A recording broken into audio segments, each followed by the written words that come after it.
घटनाएं घटी है। कल डीएमसी में घटी, उससे पहले जीएम रोड में घटा था, प्रेम जीवन में घटा था, उसके बाद मौलागंज में घटा। आप दरभंगा आए, लोगों से मिले हैं, अभी तक क्या आपको लगा कि कहाँ कमी है जिसका? हालात अच्छे नहीं है, सब प्रभावित है और इसमें राजनीतिक दल और राजनीतिक दलों के नेता लोग कंप्लीट इन्वॉल्व हैं।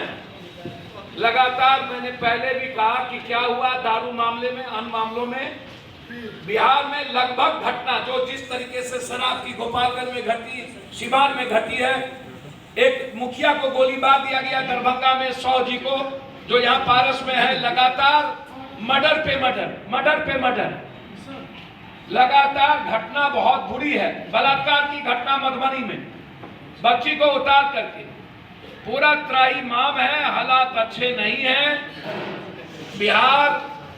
और इसमें सबसे बड़ी भूमिका जमीन से लेकर के अन्य भूमिका में बीजेपी के नेता सबसे ज्यादा इन्वॉल्व है, तब आरजेडी, उसके बाद जदयू।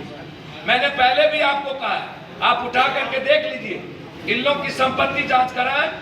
हमारी पार्टी लगातार बिहार में 20,000 से ऊपर रोड मार्च हम लोगों ने किया था और हम अगले महीना भूख हड़ताल पर बैठने जा रहे हैं।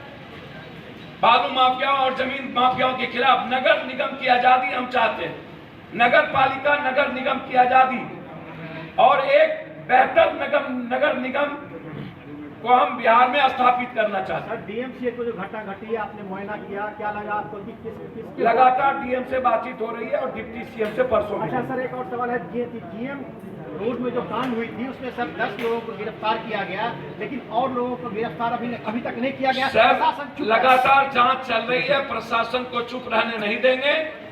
आप इस बात को समझिए, इसमें बड़ी गहरी साजिश है, मैं उजागर करूंगा, हमको 2 सप्ताह का समय। सर एक सवाल, अंतिम सवाल है सर, आपको जो है सो ये इस डीएमसीएच कांड में फायर ब्रिगेड के जो कर्मी हैं वो बुरी तरह जख्मी हैं, वो पारस अस्पताल में भर्ती सर हैं। मैंने देखा है और मैं पारस अस्पताल के मालिक से भी उनके वहां बात की है, जितनी मदद होगी सरकार उसकी मदद करेगा। सरकार ने कहा मेरा कर्मचारी है, हम मदद करेंगे, आपको चिंता करने की जरूरत नहीं।